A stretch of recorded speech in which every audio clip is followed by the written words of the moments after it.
Depois de denúncias de trabalho escravo, similar à escravidão, em Bento Gonçalves, no Rio Grande do Sul, um vereador defendeu a contratação de argentinos para evitar novos problemas trabalhistas. Vamos ouvir um trecho da fala preconceituosa de Sandro Fantinel, do Patriotas, da Câmara Municipal de Caxias do Sul. Temos que botar eles no hotel 5 estrelas para não ter problema com o Ministério do Trabalho? É isso que nós temos que fazer? Agricultores, produtores, empresas agrícolas que estão nesse momento me acompanhando, eu vou dar um conselho para vocês. Não contratem mais aquela gente lá de cima. Vamos contratar os argentinos. Porque todos os agricultores que têm argentinos trabalhando hoje só batem palma. Agora com os baianos, que a única cultura que eles têm é viver na praia tocando tambor, era normal que se fosse ter esse tipo de problema. A Apex, que é a Agência Brasileira de Exportações, suspendeu 3 vinícolas gaúchas de suas promoções até o final da investigação sobre a denúncia de trabalho similar à escravidão na colheita da uva. Na semana passada, cerca de 200 trabalhadores, a maioria da Bahia, foram encontrados em situação de exploração. Eu queria falar agora com você, brasileiro que mora na Bahia, com você, brasileiro que mora em qualquer estado do Nordeste. Eu queria pedir a você que não pense que a cidade gaúcha de Caxias do Sul ou que o Rio Grande do Sul pode ser tomado pelas palavras desse imbecil que preferiu atacar as vítimas do trabalho análogo à escravidão e defender o crime por empresas terceirizadas que prestam serviço para algumas das maiores vinícolas da região dele.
Me cede uma partinha, Sandro, por favor, rapidinho. De imediato. 10 segundos. Vereador Lucas, eu escutei com atenção, o senhor tem razão em muitos posicionamentos, mas eu convido o senhor, que é da base do governo federal, a conseguir mais dinheiro para a saúde de Caxias. O vereador, ex-vereador, agora deputado federal Marcon, está trazendo já 6 milhões. Eu convido o senhor, que foi parceiro de mesa da deputada Denise, a trazer mais 6 milhões. Para nós zerar toda a fila, precisamos de 35 milhões. Um esforço conjunto entre todas as bancadas, principalmente quem está comandando o governo federal, vai solucionar o problema. Então, eu gostaria que vocês dessem uma atenção especial, já que são o governo federal, e trouxessem mais verbas para Caxias do Sul. Muito obrigado. Senhor presidente, queridos colegas, vereadores, cidadãos de casa que nos acompanham, nesse momento obscuro e complicado da nossa cidade, da nossa querida região da Serra Gaúcha, eu gostaria de tratar um assunto na pauta de hoje que é muito importante e que afeta boa parte dos produtores da Serra Gaúcha em outras regiões, e que é falta de mão de obra para o trabalho do campo. E eu vivo falando isso desde que estou aqui. A tal situação se agrava no período da safra, quando demanda por mão de obra, que já é escassa e aumenta. Essa pauta ganhou grande repercussão nos últimos dias, senhoras e senhores, em função dos acontecimentos em Bento Gonçalves, que na minha visão são exagerados e midiáticos. Me deparei com uma avalanche de críticas e até ofensas a empresas e empresários do setor vitivinícola, que hoje eu ouvi falar aqui, né, da Estrada do Vinho, que sob a minha ótica são desmedidas e injustas. Empresas que são muito importantes para a nossa Serra Gaúcha e para o nosso país, que são centenárias, que estão sofrendo um verdadeiro linchamento digital. Na verdade, eu venho aqui prestar minha solidariedade aos empresários e produtores rurais, visto que tenho pleno conhecimento das dificuldades de se empreender, principalmente no setor da agricultura. E, ademais, venho acompanhando os deslindes dos acontecimentos em Bento Gonçalves. Inclusive, e com relatos e imagens do local, que notam um verdadeiro exagero sobre tudo o que se vem dizendo pela imprensa. Aliás, não é novidade. Como é de costume, o empresário é tratado como vilão nesse país. Como é visto de longa data na imprensa. Inclusive nas novelas, que são um lixo cultural nesse país. As novelas brasileiras são um lixo cultural nesse país. E vão receber um monte de grana. Essa é a parte mais bonita. Segundo informações prestadas por uma das vitivinícolas, tudo e qualquer prestador de serviço da Aurora, vou fazer nome, a mesma que os funcionários recebem alimentação de qualidade durante o turno de trabalho, como café da manhã, almoço e janta, sem distinções. Sem distinções. A vinícola Aurora conta hoje com 540 funcionários, todos devidamente registrados e obedecendo à legislação trabalhista. Porém, na safra da uva, dentro de um período de 60 dias, entre janeiro e março, a empresa depende de grande número de trabalhadores, se fazendo necessária a contratação temporária para o setor de carga e descarga, por causa da escassez da mão de obra.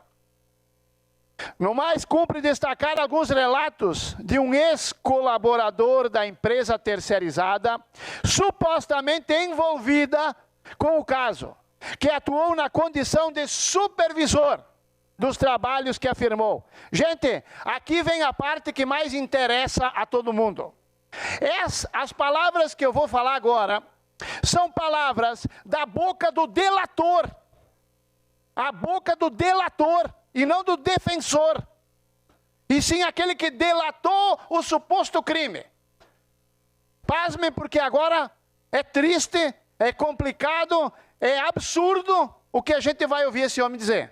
Diz ele, na sua delação: comecei a perceber trabalhadores cansados, estressados, alguns de ressaca por uma noite de bebedeira.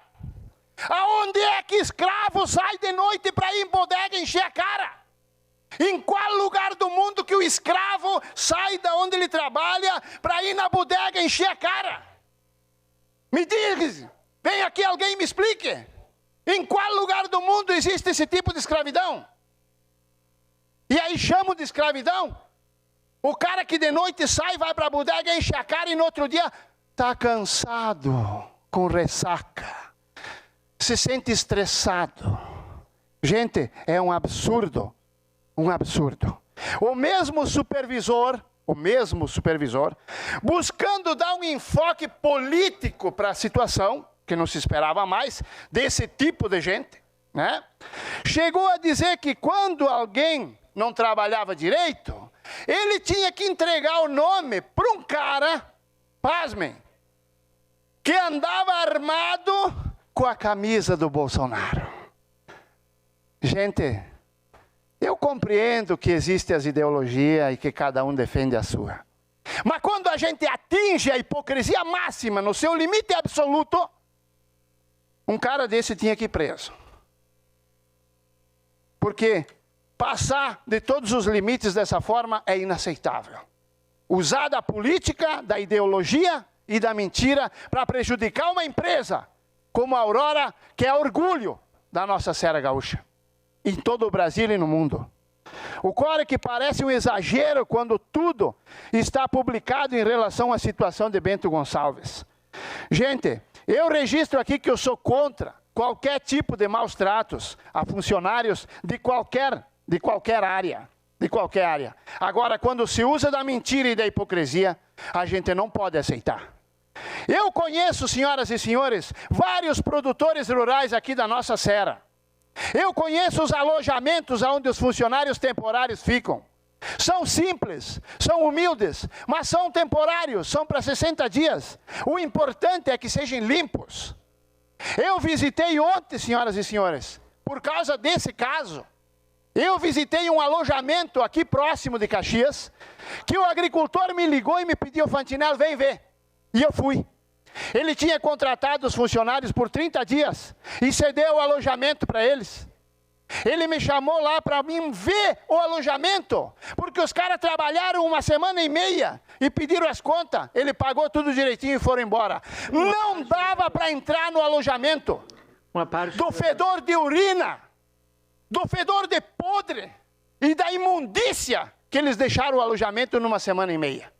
E a culpa é de quem? Agora o patrão vai ter que pagar a empregada para fazer limpeza todo dia para os bonitos também? É isso que tem que acontecer? Temos que botar eles no hotel 5 estrelas para não ter problema com o Ministério do Trabalho? É isso que nós temos que fazer?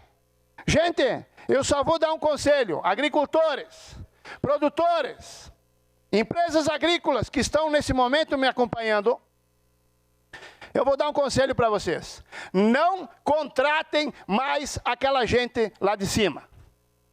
Conversem comigo, vamos criar uma linha e vamos contratar os argentinos. Porque todos os agricultores que têm argentinos trabalhando hoje só batem palma. São limpos, trabalhadores, corretos, cumprem o horário, mantêm a casa limpa e no dia de ir embora ainda agradecem o patrão pelo serviço prestado e pelo dinheiro que receberam. Em nenhum lugar do estado, na agricultura, teve um problema com um argentino ou com um grupo de argentino. Agora com os baianos, que a única cultura que eles têm é viver na praia tocando tambor, era normal que se fosse ter esse tipo de problema. Então eu quero dizer, ó, deixem de lado que isso sirva de lição. Deixem de lado aquele povo que é acostumado com carnaval e festa, para vocês não se incomodar novamente. E vou mais longe. O problema, senhoras e senhores, ele foi tão grave, mas tão grave, foi uma escravidão tão grave, que além dos caras voltar bêbado para o trabalho, né?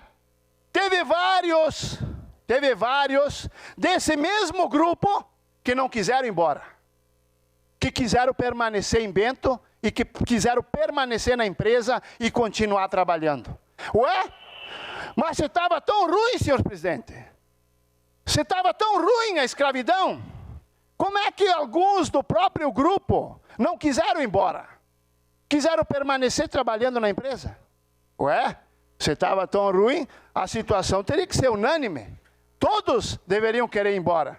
Então vamos abrir o olho, povo que me assiste, tá? Quando falam em análogo à escravidão. Porque eu conheço bem como é que funciona essa situação. E para concluir, senhor presidente, para concluir, a intenção é trabalhar 10, 15, 20 dias e receber 60, mais os direitos. Essa é a intenção. Obrigado, senhor presidente.